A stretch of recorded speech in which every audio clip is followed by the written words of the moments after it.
오늘 함께 나누실 하나님의 말씀 고린도후서 7장 2절에서 7절까지의 말씀입니다. 마음으로 우리를 영접하라. 우리는 아무에게도 불의를 행하지 않고 아무에게도 해롭게 하지 않고 아무에게서도 속여 빼앗은 일이 없노라.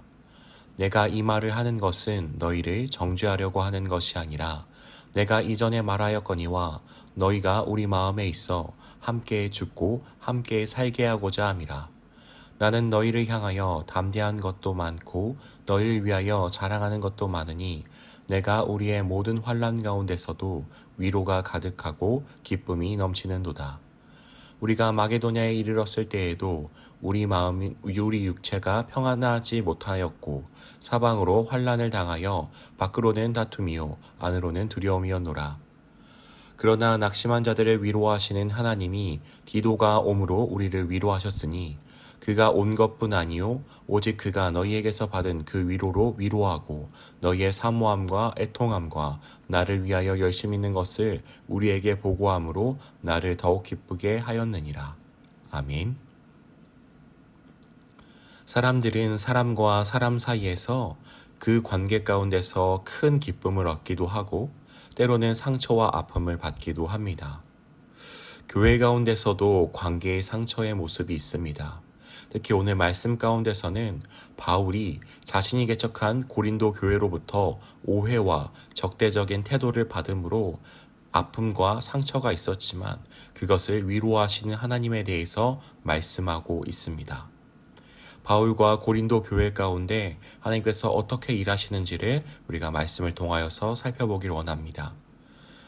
바울은 고린도 교회를 향하여서 이렇게 말씀합니다.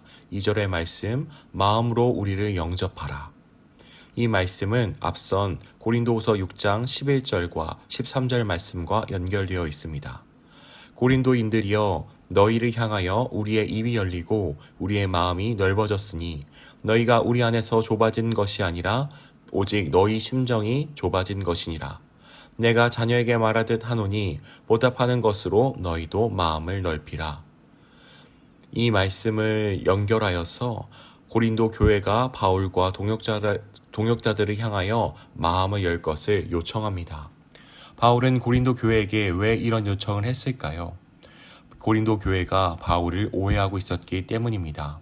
바울이 다른 사람에게 해를 가하고 남들을 속여서 부당한 이익을 취하고 있다고 오해했습니다. 그러나 바울은 결코 그런 일을 한 적이 없었습니다. 바울은 고린도 교회를 세웠을 때부터 끝까지 고린도 교회를 향한 마음과 목적이 동일했는데 그것은 바로 예수 그리스도의 복음을 통하여 교회를 세우고자 함이었습니다. 그 복음에 관심이 있었고 그 복음으로 말미암아 교회가 세워지기를 바울은 처음부터 끝까지 마음의 원함으로써 항상 품고 있었습니다. 바울은 고린도 교회가 자신을 향하여서 가진 오해를 바로잡고자 오늘 말씀 가운데서 변론합니다. 그런데 바울의 변론은 자기 자신만을 위한 것이 아니었습니다. 바울이 변론을 한 것은 이 고린도 교회가 바울에 대한 오해로 말미암아 바울이 전한 그 복음마저도 오해할까봐 이 복음을 위해 변론한 것입니다. 복음을 놓치지 않도록 복음을 왜곡해서 이해하지 않도록 바울은 자신을 변론합니다. 3절의 말씀은 바울은 자신의 변호가 바울을 오해한 고린도 교회를 정죄하기 위함이 아님을 밝히고 있습니다.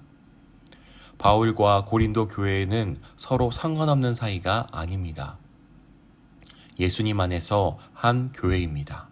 3절의 말씀 가운데 함께 죽고 함께 살게 하고자 함이라는 말씀은 바울과 고린도 교회가 때려야 뗄 수 없는 그러한 특별한 사임을 밝히는 것입니다. 바울의 이런 말은 교회 안에서 성도들 사이의 관계가 무엇인지를 우리로 다시 생각하게 합니다. 교회 안에서 성도와 성도 사이의 관계, 그 관계는 좋으면 좋고 안 봐도 그만인 관계가 아닙니다. 예수님 안에서 우리가 하나 되었기 때문입니다. 우리는 함께 예수 그리스도의 복음으로 말미암아 함께 죽고 함께 사는 예수님의 몸이 되었습니다. 이 관계를 우리가 놓치지 말아야 될 것입니다. 바울은 고린도 교회를 향하여 큰 신뢰를 두었고 그들을 자랑스럽게 여겼습니다. 고린도 교회는 바울이 전한 복음의 열매였고 소중한 지체들이었습니다. 그렇다면 바울과 고린도 교회는 앞으로 어떻게 될까요? 바울은 고린도 교회가 자신을 적대시한다라는 소식을 듣고 마음의 아픔을 겪었습니다. 그래서 고린도 교회를 방문하였으나 그 교회가 문을 열어주지 않는 문전박대를 당하기도 했습니다. 계속되는 선교 사역으로 육체적인 쉼도 얻지 못하고 밖으로는 싸움이, 안으로는 두려움이 계속되어 이 바울의 삶이 그 마음과 영혼이 피폐해졌습니다. 그런 바울과 동역자들에게 좋은 소식이 들려왔습니다. 그것은 고린도 교회가 디도를 통한 바울의 편지를 받았고 그들이 회개하여서 바울 향해 다시 마음이 열렸다라는 소식입니다. 7절의 말씀이 이것을 말씀해주고 있습니다. 고린도 교회가 바울을 그리워하고 바울에게 한 잘못을 뉘우치고 바울을 열렬히 변호한다라는 소식이 디도를 통하여서 바울에게 들려온 것입니다. 바울은 이 소식을 듣고 더욱 기뻐합니다. 너무 크게 기뻐합니다. 이러한 위로의 메시지가 들려졌기 때문에 크게 기뻐합니다. 그런데 이러한 위로를 주시는 분은 바로 다름 아닌 하나님이셨음을 6절이 말씀해주고 있습니다. 낙심한 자들을 위로하시는 하나님이 디도를 통하여서 화해의 소식을 듣게 하신 것입니다. 이것은 단순히 인간적인 화해를 넘어서서 위로하시는 하나님께서 깨어진 관계, 성도 안에서, 교회 안에서 서로 깨어진 그 관계를 회복시키셨고 하나님의 사람들에게 위로를 주신 사건입니다. 오늘 우리에게 주신 말씀을 통하여서 우리가 들어야 될, 우리가 받아야 할 교훈은 무엇일까요? 먼저는 위로하시는 하나님을 의지하는 것입니다. 우리는 사람들로부터 때로는 상처를 받고 여러 가지 많은 어려움을 겪게 됩니다. 그런데 우리가 어려움 속에서 낙심이 될 때도 있지만 우리는 결코 혼자가 아닙니다.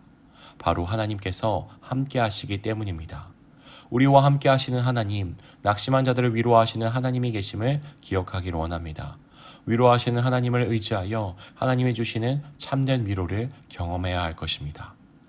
오늘 말씀에서 또 우리가 기억해야 될 것은 무엇이냐면 바로 이 위로를 전하는 방법, 바로 하나님의 방법으로서 사랑으로 서로를 격려하고 세워주는 것입니다. 하나님께서 위로하셨습니다. 위로를 주신 분은 하나님이셨습니다. 그런데 하나님께서 이 위로를 경험하게 하시는 방법은 성도들의 사랑으로서 서로를 격려하는 것으로서 이 위로를 경험하게 하셨습니다. 하나님은 그 위로를 성도들의 사랑을 통해서 경험하게 하시는데 우리에게 필요한 것은 이 위로하시는 하나님의 마음을 품는 것입니다. 하나님의 사랑을 품는 것입니다. 위로의 마음을 품고 사랑의 마음을 품어 우리의 지체들을 서로를 격려해주고 세워주기를 원합니다. 위로가 필요한 자들 가운데, 격려가 필요한 자들 가운데 하나님의 마음으로 하나님의 위로를 전하는 저와 모든 성도님들이 되시기를 주님의 이름으로 축복합니다. 기도합니다. 좋으신 하나님 아버지 감사합니다. 오늘 말씀을 통하여서 위로를 주시는 하나님의 모습을 우리는 보게 되었습니다. 우리가 세상 가운데서 사람들과의 관계로 많은 어려움과 아픔을 겪게 될 때, 우리가 마음이 낙심되고 어려워질 때 우리가 결코 혼자가 아니라는 것을 기억하기를 원합니다. 우리를 위로하시는 하나님께서 우리와 함께하고 계심을 우리가 기억하기를 원합니다. 우리 낙심한 자들 가운데 위로하시는 그 하나님이 계심을 기억하며 위로하시는 하나님을 의지하오니 우리로 하여금 하나님께서 주시는 그 위로를 경험하게 하여 주시옵소서. 또한 우리가 하나님의 마음을 품어서 그 하나님의 위로를 전하는 자들이 되어지기를 원합니다. 하나님의 사랑을 갖고 위로와 격려가 필요한 자들 가운데 하나님의 사랑을 나누는, 그 사랑을 전하는, 서로를 위로하고 격려하고 세워주는 아름다운 교회 공동체의 모습을 세워갈 수 있도록 도와주시옵소서. 감사드리오며 예수 그리스도의 이름 받들며 기도 올리옵나이다. 아멘.